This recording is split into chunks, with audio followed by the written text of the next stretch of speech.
মহারাজ, মহারানী, ভয়ঙ্কর বিপদ হয়েছে। আমাদের রাজ্যের মঙ্গল কামনায় নিবেদিত ছাতু কেউ চুরি করে নিয়ে গেছে। কি বলছো মন্ত্রী? এত বড় সর্বনাশ কিভাবে হলো? তোমরা সবাই কোথায় ছিলে? রাজ্যে এত মানুষ থাকতে ছাতু চুরি হয় কিভাবে? নিশ্চয়ই এর পেছনে কোনো অশুভ শক্তি রয়েছে মহারাজ। আপনি এত উত্তেজিত হবেন না, এখন মাথা ঠান্ডা রাখতে হবে, উত্তেজিত হলে হবে না। হ্যাঁ মহারানী, আপনি ঠিক ধরেছেন। শুনেছি এক ডাইনি এই কাণ্ড ঘটিয়েছে।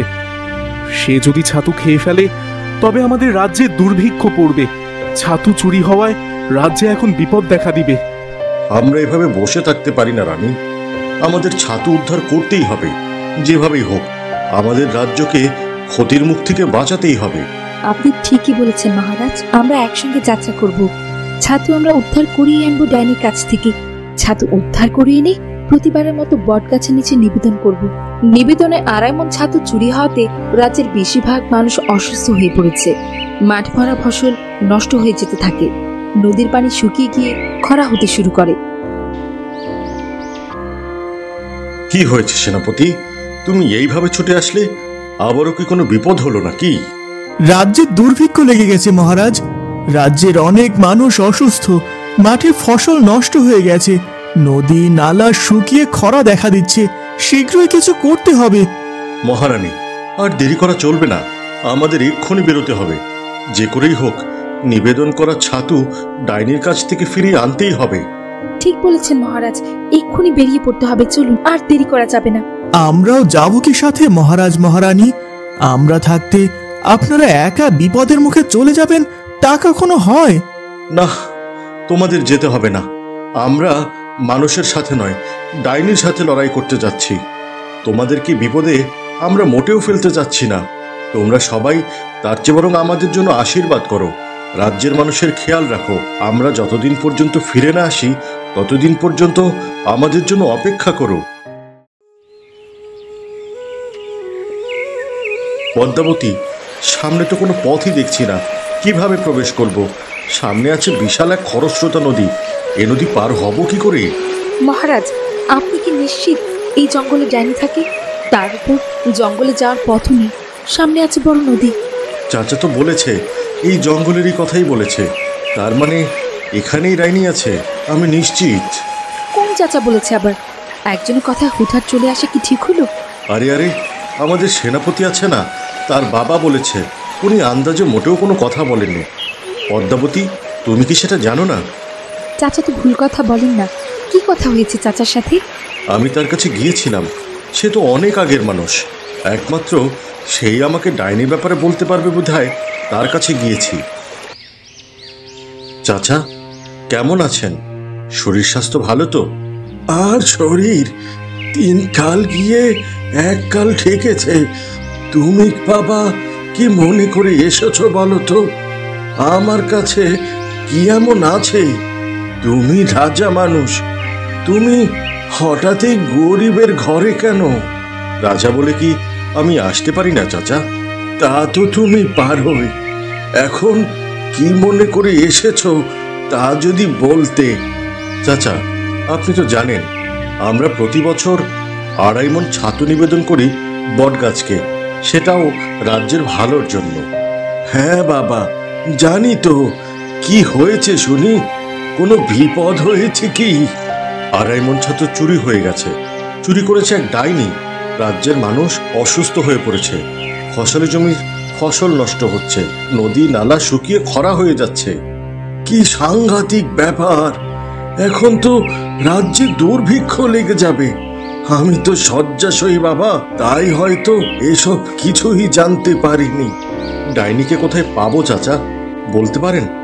আপনি তো এই রাজ্যে অনেক আগে থেকেই আছেন, আপনি অন্তত আমাকে ডাইনির সন্ধান দিতে পারবেন বলে আমার মনে হয়েছে, তাই আপনার কাছে এসেছি। বলতে পারবো বাছা, কিন্তু সে পথ যে ভারী কঠিন। তোমার পক্ষে যাওয়া খুব একটা সহজ হবে না। আপনি বলুন, যত কঠিনই হোক না কেন আমি সেখানে যাবই। আমার রাজ্যকে বাঁচাতে নিজের প্রাণও দিতে রাজি আছি। এই রাজ্য পেরুলেই যে জঙ্গল পড়বে, সেই জঙ্গলেই থাকে ডাইনি।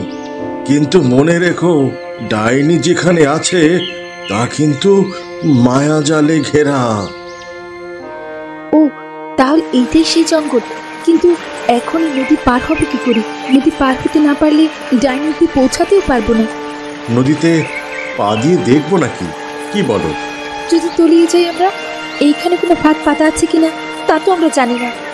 আমরা দুই পা একসাথে ফেলবো না, এক পা ফেলে দেখব। যদি তলিয়ে যাওয়া শুরু করি তবেই আমরা আমাদের পা তুলে নেব। রাজা কৃষ্ণ ও রানী পদ্মাবতী নদীতে একবার রাখতে না রাখতে নদী অদৃশ্য হয়ে যায়। এ কি হলো? এত বড় নদী কোথায় মিলিয়ে গেল?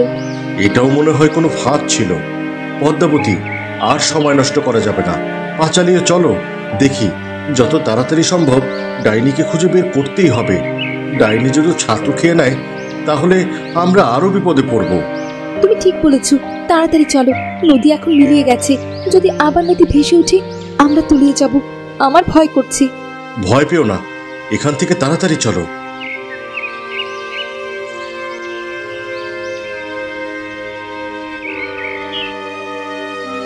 এটাই মনে হয় সেই ডাইনির রাজ্য। পদ্মাবতী, দেখো এখানে কত বড় বড় গেট। জঙ্গলের মধ্যে এত বড় গেট, নিশ্চয় এটা ডাইনির রাজ্য মনে হচ্ছে। সাবধান মহারাজ, এইখানে কোনো ফাঁদ থাকতে পারে। এমনও হতে পারে ডাইনির মায়া জাল দিয়ে ফাঁদ পেতে রেখেছি। যেমনটি আমরা আগে দেখেছি, নদী অদৃশ্য হয়ে গিয়েছিল। হয়তো আমরা গেট দিয়ে প্রবেশ করতে নিলে গেট সহ আমরা হাওয়ায় মিলিয়ে যেতে পারি। যা করবেন ভেবেচিন্তে করতে হবে। তাহলে আমরা এক হাত দিয়ে গেট স্পর্শ করে দেখতে পারি, কি বলো? এইটাই মনে হয় ঠিক হবে।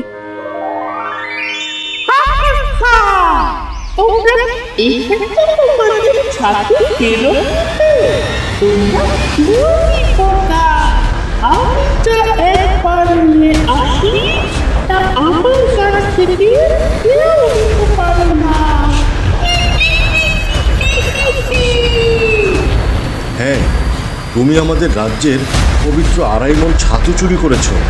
এখনই তা ফিরিয়ে দাও। আমরা ছাতু ফিরিয়েই নিয়ে যাব, দাসের যে করেই হোক।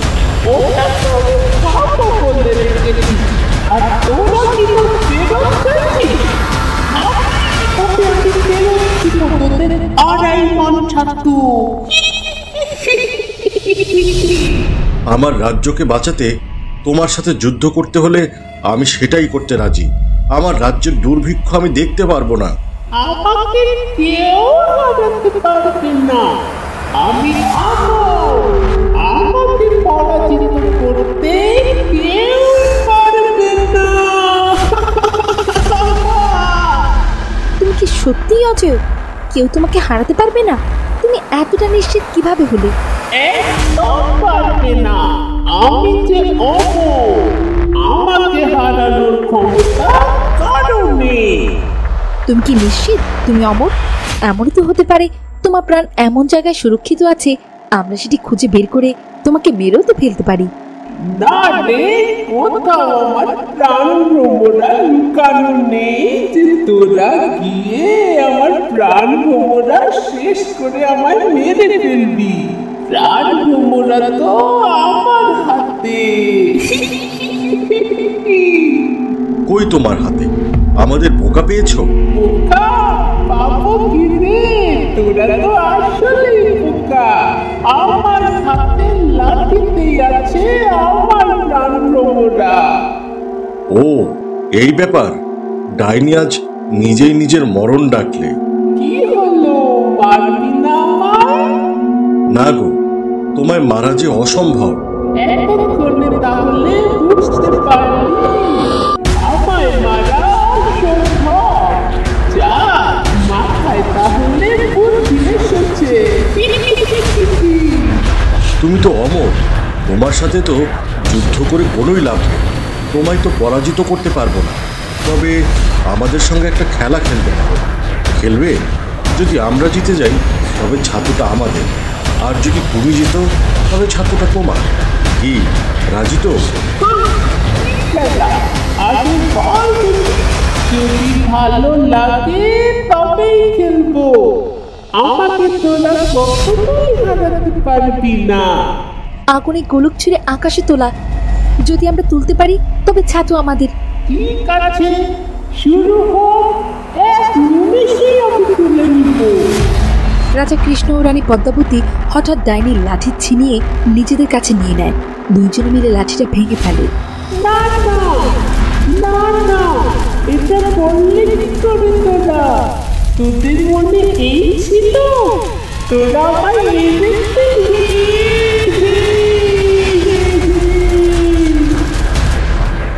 বুদ্ধি ও সাহস দিয়ে অন্যায়কারীদেরকেও পরাজিত করা যায়। আমাদের কিছু করার ছিল না। নিজেদের রাজ্যকে বাঁচাতে আমাকে এই পথটাই বেছে নিতে হলো।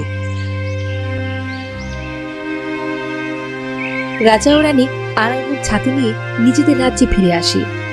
জয় হোক রাজা কৃষ্ণ ও রানী পদ্মবতীর, জয় হোক। তারা আমাদের রক্ষা করেছেন। জয় মহারাজ কৃষ্ণের জয়, জয় মহারানী পদ্মাবতীর জয়। এই জয় আমাদের বুদ্ধি, সাহস আর একতার জয়।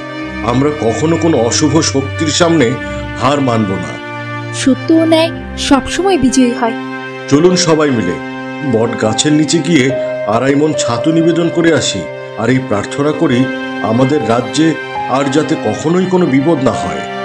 ঠিক বলেছেন মহারাজ, আমরা এখনই সবাই মিলে গিয়ে ছাতু নিবেদন করব। মহারাজ আর মহারানীর জন্য পুরো রাজ্যবাসী বিপদ মুক্ত হলো। ঠিকই বলেছ সেনাপতি। জয় বৃক্ষের জয়, জয় মহারাজ কৃষ্ণের জয়, জয় মহারানী পদ্মাবতীর জয়।